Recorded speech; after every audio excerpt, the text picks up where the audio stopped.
అందరికీ నమస్కారం. నేను మీ హేమా సుబ్రహ్మణ్యన్. హోమ్ కుకింగ్ తెలుగుకి స్వాగతం. మనం మామూలుగా ఫ్రెంచ్ టోస్ట్ ఎగ్స్తో చేస్తాము. అయితే ఇవాళ మనం ఒక ఎగ్లెస్ వర్షన్ చూడబోతున్నాం. దీంట్లో మనం అరటిపళ్ళు, బ్రియోష్ బ్రెడ్తో చాలా రుచిగా ఈ ఫ్రెంచ్ టోస్ట్ని చేయబోతున్నాం. సో రండి ఈ ఎగ్లెస్ ఫ్రెంచ్ టోస్ట్ ఎలా చేయాలో చూద్దాం.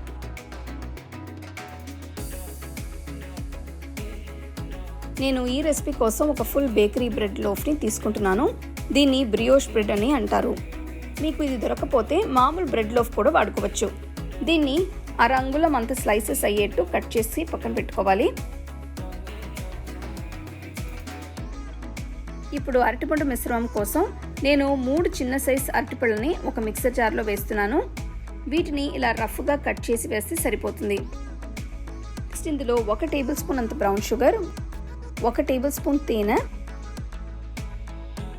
1/2 టీ స్పూన్ కన్నా కొంచెం తక్కువ దాల్చిన చెక్క పొడి కూడా వేయాలి. తర్వాత ఇందులో 1/2 కప్ అంతా కాచి చల్లారించిన పాలు కూడా యాడ్ చేస్తున్నాను.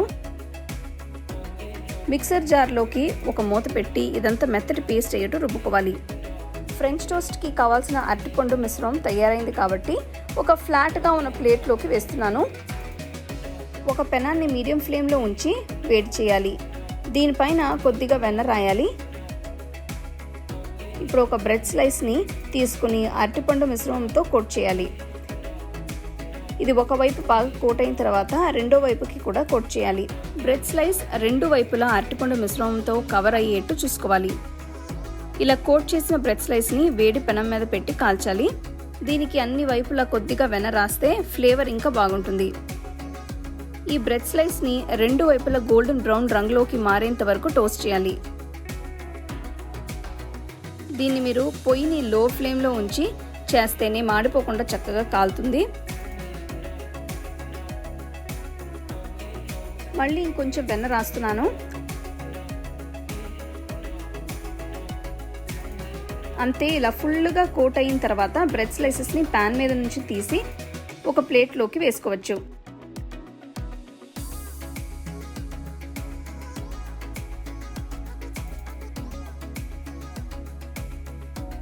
వీటిని అరటిపండు స్లైసెస్ మేపుల్ సిరప్తో గార్నిష్ చేస్తున్నాను.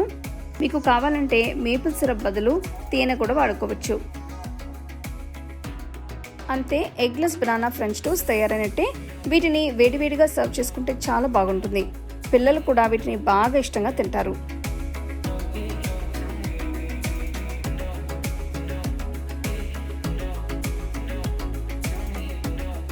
వావ్, ఆ ఎగ్లెస్ ఫ్రెంచ్ టోస్ట్ చూస్తానికి ఎంతో బాగుంది కదా.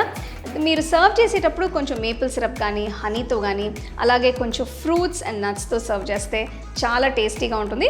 సో ఎప్పుడైనా కొంచెం డిఫరెంట్గా ఏదైనా బ్రేక్ఫాస్ట్ తినాలనిపించినప్పుడు తప్పకుండా ఈ రెసిపీని మీరు ట్రై చేసి ఎంజాయ్ చేయండి.